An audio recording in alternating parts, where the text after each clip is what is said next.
Televisión y de la radio legislativa. Interviene la asambleísta Jimena Ponce León, representante de Pichincha por País. Ya en referencia a lo que han dicho otros compañeros y compañeras asambleístas, a esa situación precaria que vivimos en el 96, en los 90, cuando se hablaba de modernización del sector eléctrico, de una necesaria, por supuesto, eficiencia, de mejorar los procesos y demás, pero lamentablemente se confundió y se quiso hacer una equivalencia entre modernización y privatización. Todo el sector eléctrico, las 8 hidroeléctricas de ese entonces, todo el sector de telecomunicaciones, las petroleras, todo eso estaba listo en la fila para ser privatizado. Se tuvo que impedir, y creo que ahí sí discrepo con algo que se dijo al inicio. Al INESEL, creo que hay que reconocerle su lucha a los trabajadores de ese momento del sector eléctrico, cómo ayudaron a frentear y a parar toda la arremetida de privatizaciones que se intentaba hacer en ese entonces. 8 empresas hidroeléctricas estaban ya siendo valoradas para poder ser entregadas al sector privado, sin beneficio para el pueblo ecuatoriano. Y esto es importante que quienes nos escuchan estén pendientes de la historia, porque sobre esa historia debemos aprender, sobre esa historia tomar decisiones y pensar en el futuro.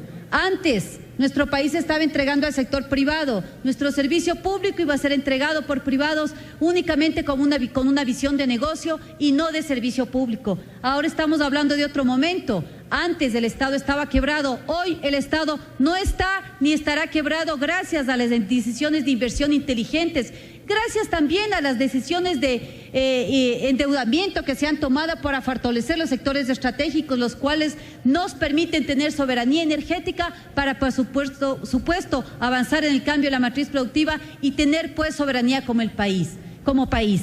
Creo que es importante reconocer la historia, reconocer también quienes estuvieron en esos procesos privatizadores y que ahora pretenden venir como los salvadores de la patria, desconociendo ese pasado. La ley que estamos yendo a aprobar en este momento, sobre la cual estamos en este segundo debate, tiene elementos muy importantes. Insisto, no es solo la institucionalidad que se crea o el ordenamiento o la eficiencia de procesos, es el concepto que existe atrás del manejo de un sector estratégico que nos permite tener o desarrollar las actividades de vida y las productivas. La institucionalidad, por supuesto, que nos permite llegar y entregar el servicio público a la ciudadanía, pero también la identificación de los proyectos más convenientes a través del Plan Maestro Eléctrico, un instrumento de planificación, de gestión y de control que con la adecuada institucionalidad nos permitirá, como ecuatorianos y ecuatorianas, identificar incluso en esos ejercicios de control social, identificar si estamos avanzando o no con aquello que se ha propuesto en el plan. La gestión de la energía eléctrica, y este es un elemento importante que lo estamos colocando en este proyecto de Revolución Ciudadana en todos los sectores estratégicos, una gestión con empresa pública. No ha sido pues tan malo el gasto en la inversión pública, no ha sido pues tan malo pensar en la empresa pública, no ha sido malo entonces apoyar, financiar el talento humano público, porque este es precisamente el que está manejando todos los recursos estratégicos que nos permiten para los ecuatorianos y ecuatorianas tener las bases para el desarrollo de la vida. La empresa pública y por excepción la empresa privada y las empresas de economía popular y solidaria. Y sobre todo también unos elementos que me parecen importantes, que son el destino de los recursos para investigación y desarrollo.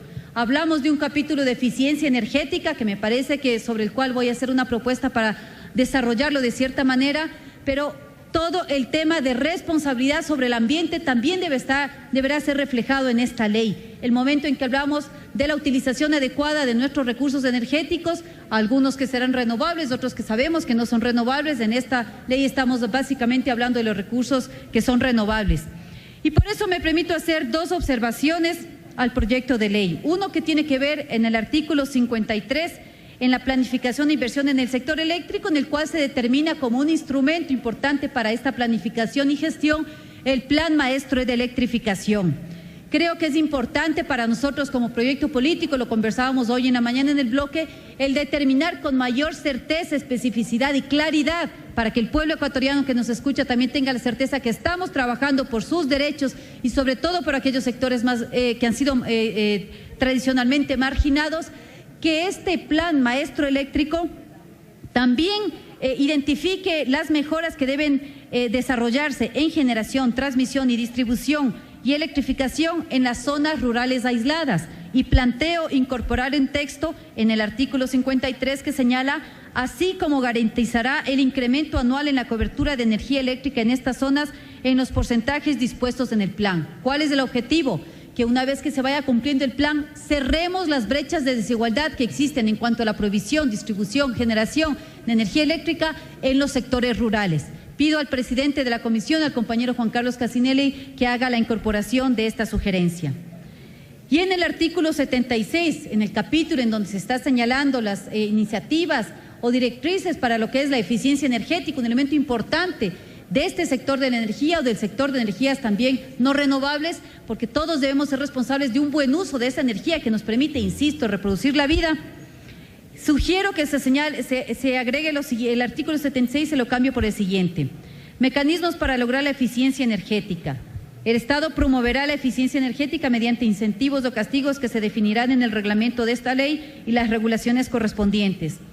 Y se incorporaría, los incentivos se relacionan particularmente con la reducción en el consumo de energía eléctrica por la utilización de tecnologías eficientes de consumo o iluminación y permiten a los usuarios o consumidores finales acceder a rebajas en el valor del servicio público de energía eléctrica. Es obligación de las instituciones que conforman el Estado central y los gobiernos autónomos descentralizados implementar planes y programas de eficiencia energética incorporando principalmente tecnologías eficientes de consumo o iluminación en la infraestructura pública, así como establecer en el marco de sus competencias regulaciones para la infraestructura privada. Las instituciones públicas podrán conformar comités de eficiencia energética con la participación de sus servidores públicos con la finalidad de organizar e implementar medidas de ahorro energético. ¿Qué es lo que estamos proponiendo? Por un lado, el tema de la eficiencia energética como una política, como una directriz que permita que las políticas públicas se deriven con mayor especificidad, tanto en el gobierno nacional como en los gobiernos autónomos descentralizados. Recordemos que son gobiernos que también tienen responsabilidad sobre la gestión de los recursos públicos, del manejo de sus ciudades, de sus municipios, de sus territorios. Por tanto, nos parece importante, y así es como lo he señalado en la modificación y en la incorporación que solicito al presidente de la comisión, sea realizada, que las responsabilidades también de los gobiernos autónomos descentralizados en avanzar en este asunto de la eficiencia energética que nos permitirá a todos los ecuatorianos y ecuatorianas hacer un uso racional de los recursos que mantenemos. Eso es todo. Muchas gracias. Fue la participación de la